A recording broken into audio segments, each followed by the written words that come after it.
Shalom Ibu dan teman-teman, perkenalkan kami dari grup 10 kecil. Di sini kami akan mempresentasikan hasil diskusi kami tentang kanker endometrium.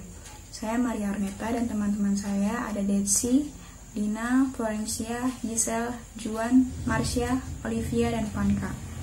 Yang pertama kita akan masuk ke definisi dari kanker endometrium.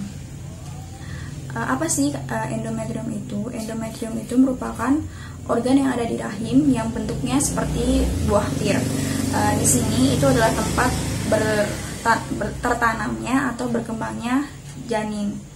Dan kita akan masuk ke pengertian dari kanker endometrium. Kanker endometrium sendiri merupakan jenis kanker yang menyerang endometrium bagian dalam atau lapisan rahim di bagian dalam. Dan kanker ini umumnya terjadi pada wanita yang telah memasuki masa-masa menopause atau biasa ini pada wanita yang memasuki usia 50 tahun ke atas. Artinya masa menopause ini juga si wanita ini sudah berhenti untuk mendapatkan menstruasi. Yang selanjutnya, kanker endometrium sendiri merupakan tumor ganas epitel primer di endometrium dan umumnya ini dia terjadi diferensiasi glandular dan berpotensi mengenai myometrium, kemudian dia dapat menyebar jauh ke dalam rahim yang bisa berakibat fatal. Kita akan masuk ke etiologi. Untuk etiologi sendiri, di sini belum diketahui secara pasti, tetapi terdapat beberapa faktor risiko yang mungkin berhubungan dengan kanker endometrium ini. Yang pertama itu ada ketidakseimbangan kadar hormon estrogen. Kenapa bisa terjadi ketidakseimbangan kadar estrogen? Karena bila si kadar estrogennya ini tinggi dalam sirkulasi dan kadar progesteronnya itu rendah, dia menyebabkan efek mitogenik dari si estrogen ini yang kemudian tidak diimbangi dengan efek inhibisi dari si progesteron. Yang kedua itu ada nulliparitas. Nulliparitas ini tuh terjadi akibat siklus menstruasi yang dialami wanita ini, siklusnya itu anovulatoir. Lalu yang ketiga ada obesitas pada wanita dengan IMT di atas 25 kg. Mengapa demikian? Karena pada wanita dengan obesitasnya IMT-nya di atas 25 kg itu kemungkinan dia dapat si kanker endometrium ini 2 kali lebih besar. 3 kali lipat lagi lebih besar pada wanita dengan IMT lebih dari 30 kg. Kemudian yang keempat ada diabetes mellitus dan hipertensi. Untuk diabetes mellitus sendiri itu biasa terjadi pada diabetes mellitus tipe 2. Dan hipertensi ini juga bisa menyebabkan terjadinya kanker endometrium. Namun seringkali kedua faktor ini, si DM sama si hipertensi ini itu dianggap sebagai faktor risiko yang berhubungan dengan kanker endometrium secara sekunder. Jadi dia secara sekunder, yaitu karena akibat obesitas yang melatar belakangi terjadinya si diabetes mellitus dan hipertensi ini.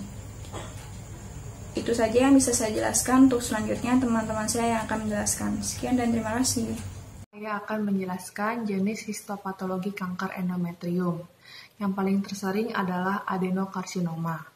Adenokarsinoma endometrium dibagi menjadi 2 tipe berdasarkan gambaran morfologi, patogenesis, dan prognosisnya.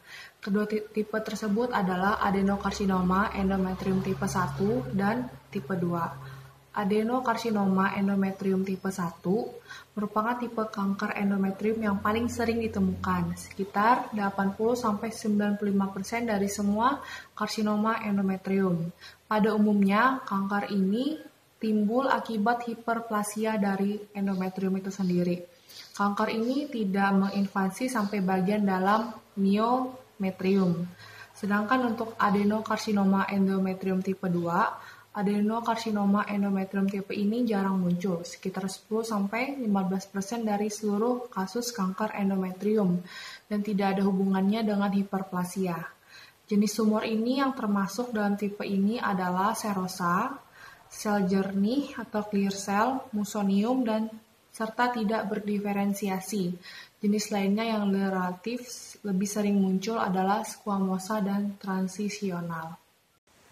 Baik, selanjutnya saya akan menjelaskan mengenai tanda dan gejala yang dialami oleh pasien yang mengalami kanker endometrium. Nah, yang pertama itu perdarahan vagina yang tidak biasa. Nah, perdarahan ini terjadi saat kita tidak dalam masa menstruasi dan telah mengalami masa menopause. Yang kedua itu nyeri selama melakukan hubungan seksual. Yang ketiga itu nyeri di daerah panggung. Yang keempat, kehilangan nafsu makan dan kelelahan. Nah, pada pasien yang mengalami kanker endometrium ini, dia mengalami mudah lelah karena terjadi pengeluaran darah yang tidak normal ataupun banyak, sehingga lama-kelamaan tubuh kekurangan sel darah merah. Nah, inilah yang membuat pasien tersebut mudah merasa lelah. Selanjutnya itu yang kelima, penurunan berat badan. Nah, penurunan berat badan ini terjadi karena pertumbuhan sel kanker ini dapat menyerap energi dari tubuh manusia. Nah, sel kanker ini membuat karbohidrat dan glukosa di dalam tubuh sang penderita tersebut terkuras dan membuat juga otot penderita tersebut melemah.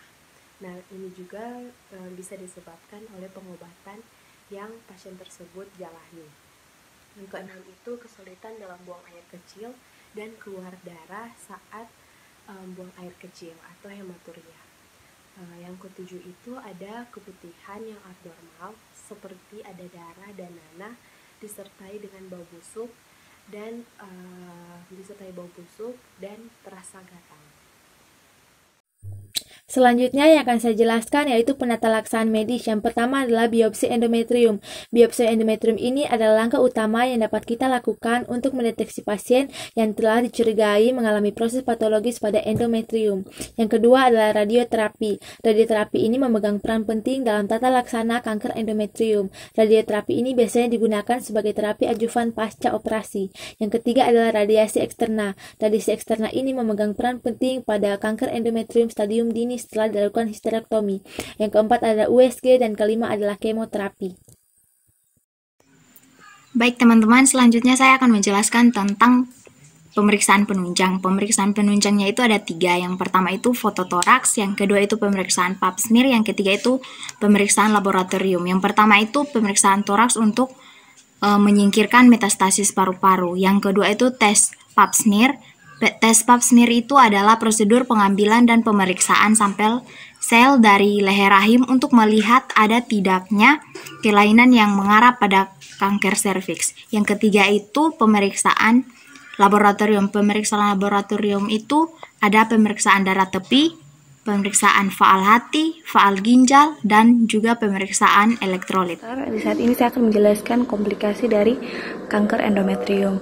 Nah, dari kelompok kami itu kami memberi singkatan itu ada 3 R, A, R, E. Yang pertama itu A. A-nya itu anemia.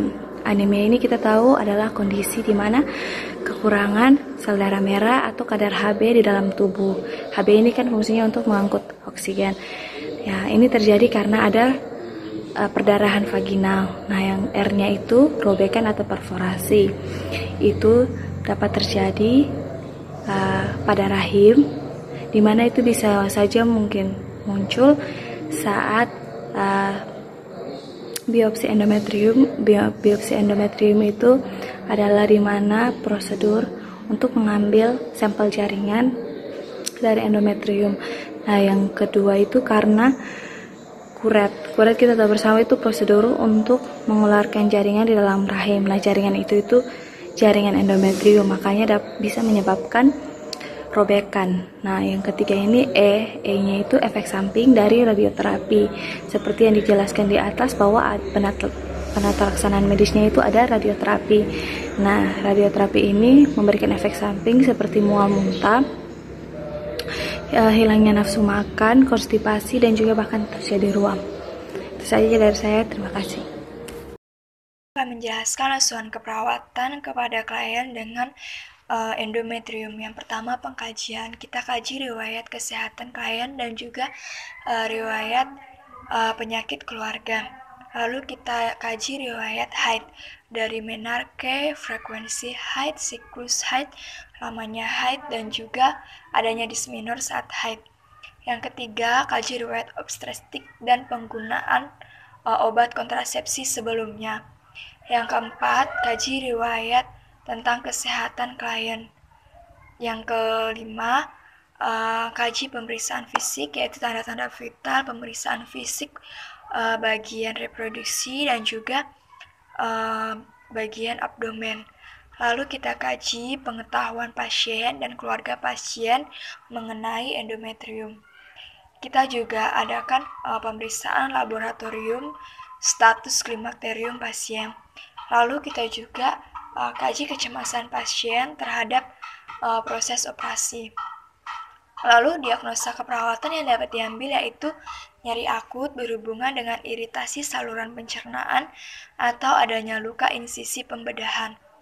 Yang kedua, duka berhubungan dengan kehilangan anggota tubuh, yaitu histerektomi.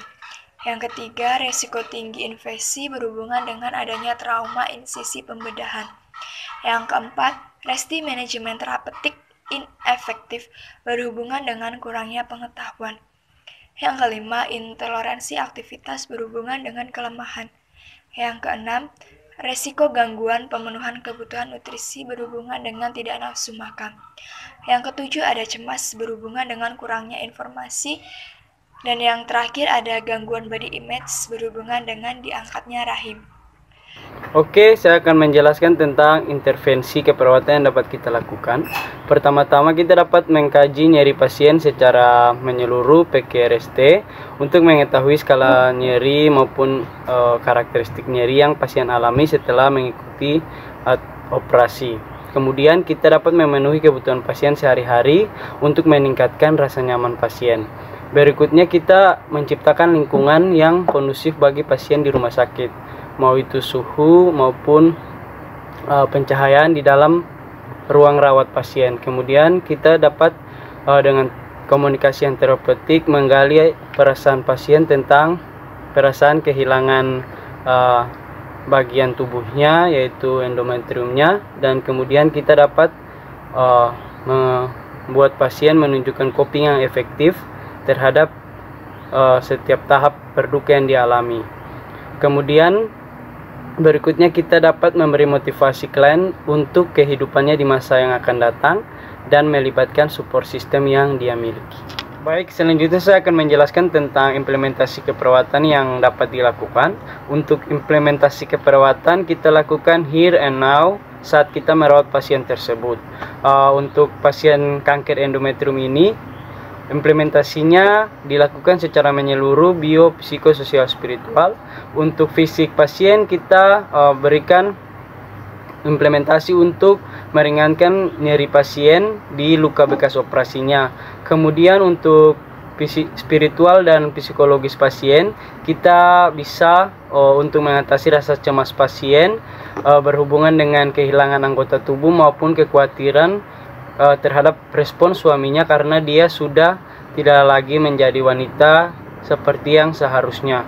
Kemudian berikutnya untuk lingkungan sekitar pasien kita bisa memodifikasi senyaman mungkin untuk kenyamanan pasien. Untuk sosial pasien sendiri kita bisa batasi pengunjung yang datang mengunjungi pasien karena pasien pasti merasa belum bisa bersosialisasi dengan lingkungannya. Prinsip dari tindakan adalah memfasilitasi klien atau pasien untuk mendapat kenyamanan dari seluruh aspek sehingga klien dapat menunjukkan pribadi yang adaptif pada setiap fase kehilangannya. Berikutnya saya akan menjelaskan tentang evaluasi pasien tentunya secara SOAP. Kemudian evaluasi dilakukan untuk menunjukkan bagaimana pasien menunjukkan pencapaian kenyamanan sehingga dalam proses perawatan ke depan klien dapat menunjukkan perilaku untuk mencari kesehatan yang lebih positif. Baik, di sini saya akan menjelaskan tentang EBP yang kami ambil.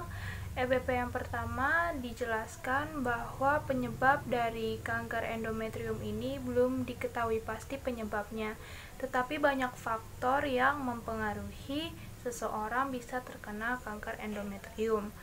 menurut hasil penelitian di RSUP Manado, wanita yang mengalami kanker endometrium kebanyakan adalah wanita yang berumur di atas 51 tahun, wanita multipara, dan wanita yang mengalami obesitas.